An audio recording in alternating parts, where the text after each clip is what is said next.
हाँ जी। तो पिछली क्लास में अपन ने मालदेव पढ़ा था। लो फटाफट मैं एक बार मालदेव का रिवीजन करवा दूं आपको कि मालदेव के पापा का नाम था गंगा और अपने पिताजी को मार के वो राजा बना था। मम्मी का नाम था पद्मा कुमारी, जो सिरोही के राजा जगमाल देवड़ा की बेटी थी। और अपने पिता के राज्यकाल में सेवकी वाले युद्ध के अंदर उसने वीरता का प्रदर्शन किया था। और उसके बाद में जब वो राजा बन गया था तब उसके पास में केवल 2 परगने थे, जोधपुर राजधानी और सोजत में उसका राज तिलक हुआ था।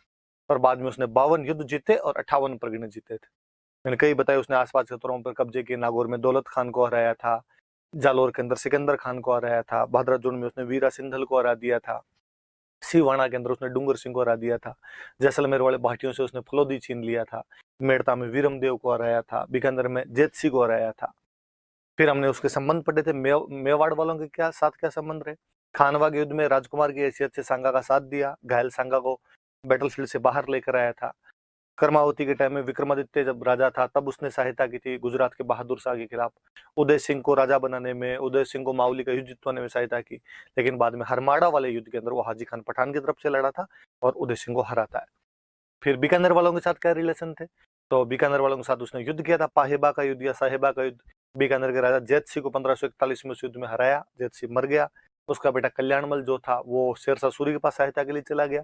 मालदेव ने बीकानेर का प्रशासक एडमिनिस्ट्रेटर कुंपा को बना दिया था। मेड़ता में राजा वीरमदेव के साथ में दरिया जोश नाम के हाथी को लेकर उसका विवाद था, उसने उससे मेड़ता छीन लिया था। वीरमदेव भी शेरशाह सूरी के पास चला गया। हुमायूं ने शेरशाह से हारने के बाद उससे सहायता मांगी थी। जोगी तीर्थ नाम के स्थान से उसके पास 3 दूत भेजे थे, मीर समंद, रायमल सोनी और अतका खां। उसने बीकानेर देने का वादा भी किया था, पर हुमायूं अपने लाइब्रेरियन मुल्ला सुर्ख के कहने पर विश्वास नहीं करता और यहाँ से उधर अमरकोट में वीर साल सोढ़ा के पास चला जाता और वहां पे शरण ले लेता जाके। फिर हम पढ़ रहे थे कि भाई हुमायूं और मालदेव यदि दोनों उस टाइम थोड़ी मेच्योरिटी दिखा देते तो दोनों मिलके शेरशाह सूरी को हरा सकते थे और अफगानों का शासन समाप्त कर सकते थे। शेरशाह सूरी के साथ उसकी लड़ाई हुई क्यों? क्योंकि दोनों अपना एम्पायर एक्सपेंशन करना चाहते थे। मालदेव की जो सीमाएं हैं वो कहीं ना कहीं जाके ठेठ आपके दिल्ली की सल्तनत तक छू रही थी, वहां तक मालदेव हुमायूं की सहायता करना चाह रहा था। उधर शेरशाह है वो कल्याणमल वीरमदेव की सहायता कर रहा है। गिरी सुमेल का युद्ध हुआ, जैतारण का युद्ध भी कहते हैं, पाली में जगह पड़ती है। 5 जनवरी 1541 को शेरशाह फूट डलवा देता है, मालदेव वापस लौट गया। जेता और कुंपा लड़े थे उस युद्ध में, 12,000 फौजी थे। शेरशाह की तरफ से कल्याणमल वीरमदेव भी थे, 80,000 की फौज थी। फिर भी उसको अपने रिजर्व बटालियन जलाल खान जलवानी की सहायता से जीतना पड़ा। और जीतने के बाद उसने कहा था कि मैं एक मुट्ठी बाजरे के लिए हिंदुस्तान की बादशाहत खो देता। फिर हमने पढ़ा कि खवास खान का कब्जा करके शेरशाह तो वापस चला गया था। जाते टाइम उसने जो मेवाड़ का राणा था उदय सिंह, उससे भी संधि कर ली थी। पर जैसे 1545 में उसकी मृत्यु की खबर आई, मालदेव जो सिवाना गया हुआ था, सिवाना जो कि राठौड़ों का शेल्टर हाउस था, वहां से निकल के वापस आया और उसने जोधपुर पर वापस कब्जा कर लिया था। फिर हमने उसके निर्माण कार्य पढ़े थे कि जोधपुर का परकोटा रैम्पार्ट बनवाया था, सोजत में, रिया में, मेड़ता में, पोखरण में किले बनवाए थे। उसके रूठी रानी उमादे जो जैसलमेर के राजा रणकरण भाटी की बेटी थी, बारमली नाम की दासी की वजह से नाराज हो गई थी, उसे हम रूठी रानी के नाम से जानते हैं। फिर उसके विद्वान थे ईसरदास जी, जिनकी किताब है हाला झालारी कुंडलियां, उसी का नाम है वीर सतसई। एक किताब है देवयान, एक किताब है हरिरस। और आसानंद जी जो पाहेबाग युद्ध में भाग लेने के लिए भी गए थे, जो उमादे को वापस भेज देते, तो उमादे भटियाणी कवित जो बारमली को लेने के लिए गए थे, तो बागा बारमली दुआ, और एक लिखी थी गोगा जीरी पेड़ी। और फिर उसकी उपाधियां हिंदू बादशाह और असमत वाला राजा। अब उसके बाद आगे बढ़ते हैं। देखो, चंद्रसेन के मुख्यतः सबसे जो बड़ा बेटा था उसका नाम था राम, सॉरी मालदेव के सबसे बड़ा बेटा था राम। मैंने बताया था बीच में उमादे ने गोद ले लिया था राम। पर राम की और मालदेव की बनती नहीं थी और अपने शासन काल में ही मालदेव ने राम को निष्कासित कर दिया था, निकाल दिया था।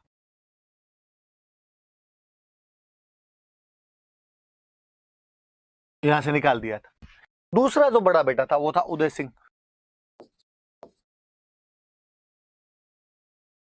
लेकिन मालदेव ने उदय सिंह को भी राजा नहीं बनाया। तीसरा बेटा था वो था चंद्रसेन, तो मालदेव ने चंद्रसेन को राजा बना दिया था। मतलब कहीं ना कहीं जो सक्सेशन रूल है उसको फॉलो नहीं किया गया। ये राजपूतों में एक रूल था ज्यादातर में कि जो बड़ा बेटा होता था वही राजा बनता था, पर यहाँ बाईपास किया गया और यहाँ पर सबसे बड़े को भी नहीं बनाया गया, दूसरे को भी नहीं बनाया गया, कहीं ना कहीं तीसरे को राजा बना दिया गया था। हालांकि चंद्रसेन जब राजा बना तो चंद्रसेन ने इनको राजी करने की कोशिश भी की थी, पर ये लोग राजी नहीं हो पाए थे। तो याद रखना कि अपने 2 भाइयों को बाईपास बन करके वो राजा बना था। अब इसके बाद थोड़ी सी घरेलू सी जानकारियां हैं इसके बारे में कि जन्म कब हुआ, तो याद रहे तो ठीक है, नहीं याद रहे तो ठीक है। 16 जुलाई 1541। पिता का नाम मालदेव, माता का नाम जाली रानी स्वरूप दे। बीच में मैंने बताया था स्वरूप दे, जिसकी बहन से भी मालदेव शादी करना चाहता था, वही रानी है ये। मालदेव पर थोड़ा विशेष प्रभाव था इसका, इसलिए वो अपने बेटे को राजा बना गई थी। राजतिलक 1562 में उसकी मृत्यु हुई तो वो बनना ही था। अपने भाइयों को संतुष्ट करने की भी कोशिश की, और कहते हैं इसने राम को एक जागीर दे दी थी गुंदोज, उदय सिंह को एक जागीर दे दी थी फलोदी,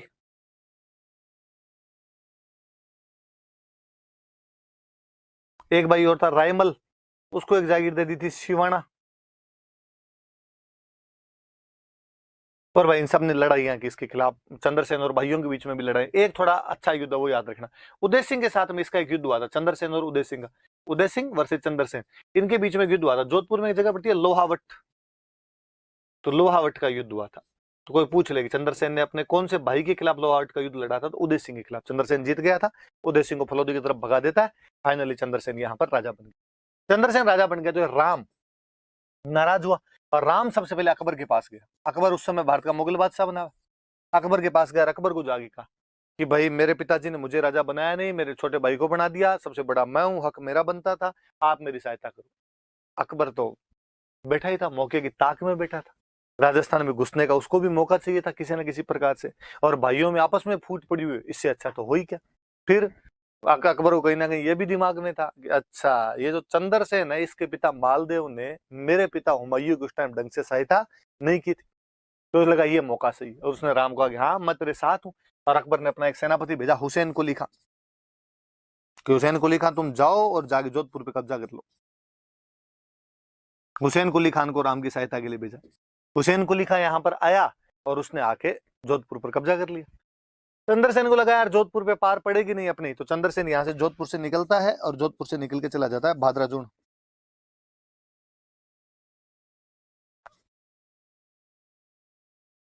जोधपुर से निकल के भादराजून चला गया।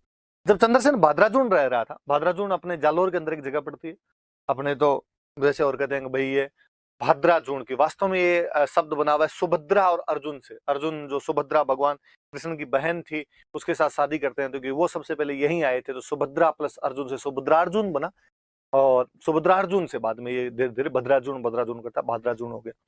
तो जोधपुर से भाद्राजून चला गया।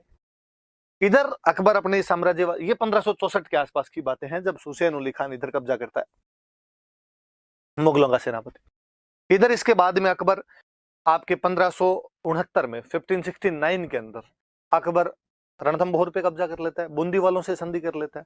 1568 में, उससे पहले वो आपके चित्तौड़ पर कब्जा कर चुका था, चित्तौड़ का तीसरा शाखा हो चुका था।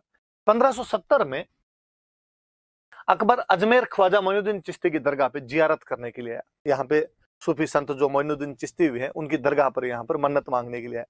जब वो 1570 में यहाँ आया, तो अजमेर के बाद वो गया नागौर। अपने यहाँ पे अकालन पड़ा हुआ था, नागौर गया, और नागौर जाके कहते हैं कि उसने सारे राजाओं के पास में मैसेज किया, और मैसेज कर कहा भाई सारे राजा मेरे से मिलने के लिए यहाँ पे आओ, और मैं आपसे यहाँ पे बातचीत करना चाहता हूँ। कहते हैं आसपास के सारे राजा उससे बातचीत करने के लिए गए। ये जो उदय सिंह था, ये भी वहां पर गया था, चंद्रसेन वाला भाई था, ये भी चला गया। आगे मैं और बताऊंगा कि बीकानेर का राजा था कल्याणमल, वो भी नागौर के अंदर आया था वहां पे। उधर जो जैसलमेर का राजा था हरराज, वो भी वहां पर आया था भाग लेने के लिए। ये कुछ लोग वहां पर आए हुए थे। चंद्रसेन भी गए, चंद्रसेन को लगा मैं भी चलता हूँ, अकबर से जाके बात कर लेता हूँ। कहते हैं अकबर ने, जब ये लोग गए तो अकबर ने कहा कि अकाल वाली बातें तो बाद में करेंगे। अकबर ने बुलाया तो ये था अकाल पड़ा हुआ जनता के लिए क्या कर सकते हैं उसकी बात की जाए। और अकबर ने कहा अकाल वाली बात तो करेंगे बाद में, पहले आप तो ये बताओ मेरे से संधि कौन कौन करना चाहता हूँ। उदय सिंह ने हाथ खड़ा किया, मैं कर लूंगा। बीकानेर वाले कल्याणमल ने कहा मैं भी कर लूंगा। जैसलमेर वाले हरराज ने कहा मैं भी कर लूंगा। चंद्रसेन को लगा यार, जब उदय सिंह ने हाथ खड़ा कर ही दिया, ये अकबर से संधि करना चाहता है, तो अपनी तो वैसे ही पार नहीं पड़ेगी। और कहते हैं चंद्रसेन वहां से अकबर से बातचीत नहीं करता और चुपचाप रातों रात वापस भाग के आ जाता है। अकबर को बड़ा गुस्सा है, यार इतनी औकात तुम, मतलब मेरे से बिना बातचीत किए तुम यहाँ से निकल जाओ। तो कहते हैं अकबर ने इस बार भादराजून पर हमला किया। भादराजून पर हमला किया तो राठौड़ों की शरण स्थली, राठौड़ों का सेफ हाउस सिवाना, चंद्रसेन सिवाना चला जाता। कहते हैं अकबर सिवाना पर भी हमला कर देता है। चंद्रसेन फिर आगे बढ़ा, पीपलूंद चला गया। कहते हैं उसने पीपलूंद पर हमले की। चंद्रसेन और आगे बढ़ा, काणूजा चला गया, पहाड़ियां पहाड़ियां घुमा। फाइनली अकबर ने इधर काणूजा पर भी हमला कर दिया। काणूजा पे हमला किया तो वो और आगे बढ़ा और इस बार वो सारण की पहाड़ियों में चला गया। पाली जिले में सारण की पहाड़ियां हैं और यहाँ पर एक गांव है सिंचियाई। सिंचियाई गांव में चला गया और वहां कहते हैं कि जो साथ वाले थे अब लड़ते लड़ते तंग आ गए थे और साथ वालों का भाई अब अपने लड़ाई बंद कर देनी चाहिए, अपने पास धन वगैरह बचा नहीं है, इतने बड़े शत्रु से कैसे लड़ाई लेंगे। तो ये माना नहीं, तो इसका खुद का एक सामंत था बेरी साल नाम करके, उसने जहर दे दिया और वहीं पर 11 जनवरी 1581 को सिंचियाई नाम के गांव में चंद्रसेन की डेथ हो जाती है। बेरी साल नाम के किसी सामंत ने जहर दिया था, ऐसे बताते हैं। कहते हैं वहां खाना खा के आया था और उसके बाद उसकी डेथ हो गई थी। राठौड़ बेरी साल था, उसने इसको जहर दे दिया था, ऐसा कहा जाता है। तो शुरुआत की थोड़ी सी बातें कि अपने भाइयों के साथ इसका विवाद हुआ था। सबसे बड़ा भाई राम था, उसको फलोदी देकर संतुष्ट करने का प्रयास किया था। उदय सिंह को गुंदोज दिया था, उदय सिंह को फलोदी दिया था और उदय सिंह तो इसके साथ बाकायदा लोहाउट का युद्ध लड़ता है। रायमल को सिवाना देकर राजी करना चाहा पर राम अकबर के पास गया, हुसैन अली खान को वहां से लेके आया। जोधपुर पर हुसैन अली खान ने कब्जा किया तो ये आपके भद्राजुन चला गया। 1570 में नागौर दरबार जब अकबर ने लगाया, नागौर कोर्ट लगाया, तो उसके अंदर चंद्रसेन भी गया। लेकिन जब उसने देखा कि अकबर फेवर कर रहा है, उदय सिंह का फेवर कर रहा है, तो उसे लगा पार नहीं पड़ेगी, अपने भाई की तरफ है ये तो चंद्रसेन वापस बहादुरजुन चला गया। अकबर ने बहादुरजुन पे हमला किया तो सिवाना एक शेल्टर हाउस के रूप में था, सिवाना चला गया। सिवाना पर भी जब पार नहीं पड़ी, मुगल सेना ने घेर लिया, आगे पीपलुंद गया, पीपलुंद पे भी मुगल सेना आगे तो काणूजा चला गया। ऐसे पहाड़ियों में घूमता रहा। उसने थ्रू आउट लाइफ मुगलों की सुपरमेसी एक्सेप्ट नहीं की। फाइनली पाली में सारण की पहाड़ियां पड़ती है, वहां पे सिंचियाई नाम का गांव है, वहां पे कोई कहते हैं खाने में जहर मिला दिया गया था, इसलिए बाद में इसकी डेथ हो गई थी। 11 जनवरी 1581 को चंद्रसेन जो है वहां पर मारा गया था, वहां पर डेथ हो गई थी इसकी, चंद्रसेन की। ये चंद्रसेन के बारे में सीधी सीधी सी बातें। फिर आगे पढ़ते हैं, देखो अपने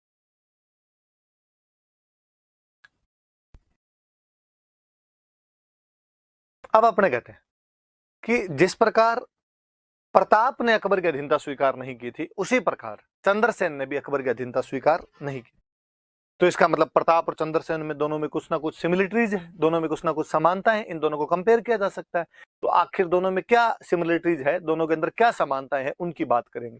कि जैसे प्रताप अधीनता, मैंने और बताया था कि प्रताप वाले राजतिलक समारोह में भी चंद्रसेन गया था और बाद में भी जब इधर लड़ाइयां चल रही थी तो भी चंद्रसेन मेवाड़ के अंदर कुछ दिन रह के आया था। और आप देखिए कि अकबर का फोर्स कहीं ना कहीं दो तरफ लग रहा है, चंद्रसेन के खिलाफ भी लग रहा है और प्रताप के खिलाफ लग रहा है। इसीलिए अकबर राजस्थान के अंदर उस टाइम इतना सफल नहीं हो पाया था कि उसे अपनी सेना इधर मेवाड़ पर हमला करते हैं तो कोई मारवाड़ वाले बिगाड़ करना शुरू कर देते, मारवाड़ वाले हमला करते हैं तो कोई मेवाड़ वाले बिगाड़ करना शुरू कर देते। और कहते सिरोही का राजा था सुल्तान, वो और खिलाफ हो रखा था। इन्होंने पूरा घेरा बना दिया कि दिल्ली से गुजरात वाला, दिल्ली से मालवा वाला पूरा रास्ता ब्लॉक करके रख दिया था इन लोगों ने उस टाइम। तो इनमें क्या आपस में कंपेरिजन है वो थोड़ा देखते हैं। देखो, एक तो सीधा सीधा सा कंपैरिजन है कि दोनों ही आदमी अपनी मातृभूमि की रक्षा के लिए लड़े थे। प्रताप अपने मातृभूमि मेवाड़ की रक्षा के लिए लड़ रहा था, चंद्रसेन अपनी मातृभूमि मारवाड़ की रक्षा के लिए लड़ रहा था। लिखा हुआ है कि दोनों ही शासकों ने अपनी स्वतंत्रता की रक्षा के लिए अकबर की अधीनता स्वीकार नहीं की। Both the rulers did not accept the supremacy of emperor Akbar. अधीनता स्वीकार नहीं करते, सीधी सीधी सी बात है, तभी हम तुलना कर रहे हैं। मोटा मोटा सा कारण यही दिखता है अपने को, अकबर की अधीनता स्वीकार नहीं की थी। फिर इसके बाद आगे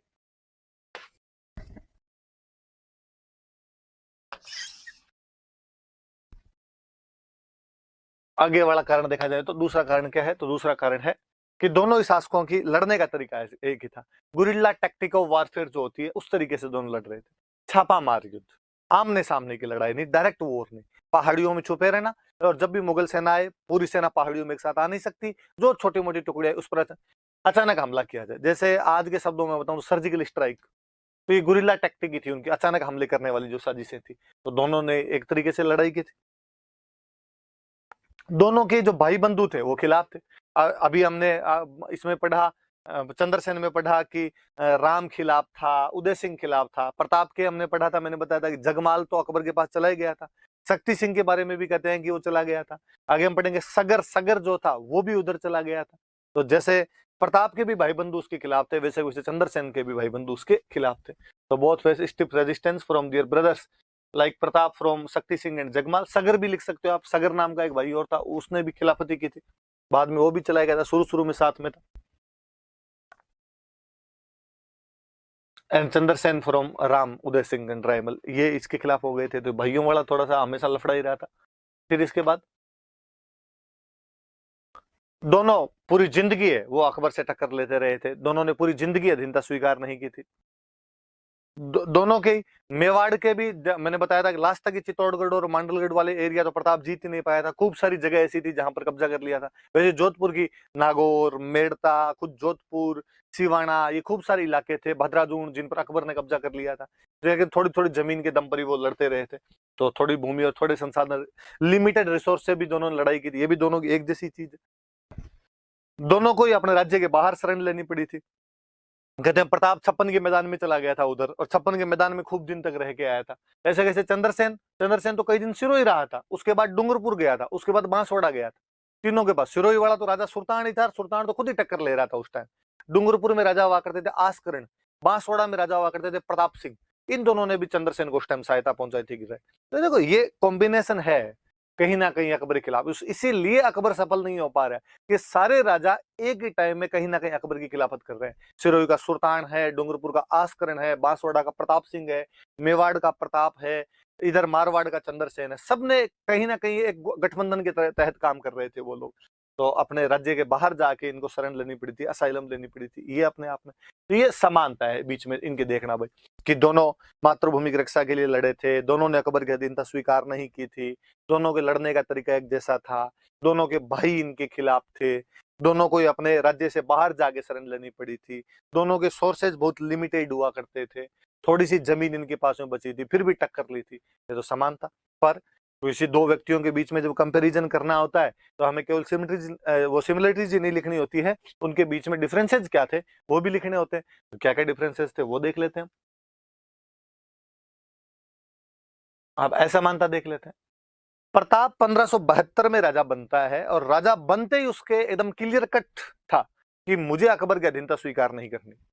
1572 में जलाल खान कोरचू से बात करने के लिए आ गया था और उसने मना किया था कि नहीं। लेकिन चंद्रसेन का शुरुआत में हमें रवैया समझ नहीं आता इतना, और हम देखते हैं कि 1570 में नागौर कोर्ट के अंदर तो चंद्रसेन कहीं ना कहीं रंग ढंग देखने के लिए चला ही गया था। पर नागौर कोर्ट के बाद में उसका क्लियर है कि उसके बाद उसके दिमाग में एक बार भी नहीं आया कि मैं अकबर के पास जाऊं या अकबर से संधि करूं। आप ये असमानता कह सकते हैं कि जहां प्रताप का जो मुगल विरोध है, मुगलों के खिलाफ जो रेजिस्टेंस है उसका, वो उसकी कोरोनेशन के साथ शुरू हो जाता है, वहीं चंद्रसेन का जो मुगल रेजिस्टेंस है वो कहीं ना कहीं जाके नागौर कोर्ट के बाद में शुरू होता है। तो एक तो ये चीज है। और दूसरा, चंद्रसेन इधर मरा, चंद्रसेन के मरने के बाद चंद्रसेन का भाई राजा बनता है, मोटा राजा उदय सिंह, और उसने राजा बनते ही अकबर की अधीनता स्वीकार कर ली। और बनते ही क्या, और 1570 में स्वीकार कर चुका था नागौर दरबार के अंदर। पर इधर नहीं। मैंने बताया था कि अमर सिंह उतना बड़ा योद्धा हुआ था, और अमर सिंह ने बाद में लंबे समय तक टक्कर लिए, और अमर सिंह बाद में 1615 में संधि भी करता है, तो वो बराबर के स्तर पे जाके संधि है, और वो भी उनके को थोड़े दिन तक जारी रही थी। जगत सिंह, राज सिंह के टाइम में तो वापस चित्तौड़ के किले की मरम्मत और शुरू करवा दी थी। तो जहां मेवाड़ वालों का जो रेजिस्टेंस है मुगलों के खिलाफ, वो प्रताप के डेथ के बाद भी कंटिन्यू है।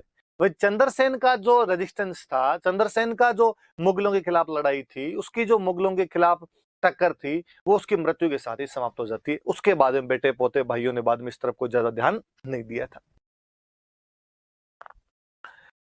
प्रताप कहीं ना कहीं एक बेस बनाने में कामयाब हो जाता है। चावंड, हम पढ़ते हैं कि 1585 के बाद में, 1585 के बाद में चावंड को वो एक बेस के रूप में स्थापित कर लेता है, और चावंड के अंदर वहां पर रहता है, वहां पर निर्माण कार्य भी करवाता है, सेना को संगठित करता है वहां पर, और वहां से अपनी जितनी भी योजनाएं क्रियान्वित करनी थी, इंप्लीमेंट करनी थी, वहां से करता है।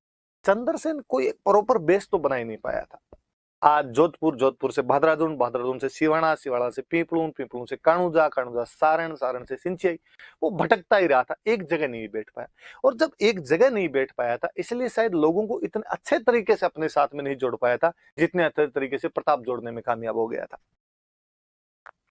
फिर प्रताप कहीं ना कहीं डायरेक्टली बैटल करता है, बैटल ऑफ दिवेर है, बैटल ऑफ हल्दी घाटी है, प्रताप सीधी सीधी टक्कर लेता है।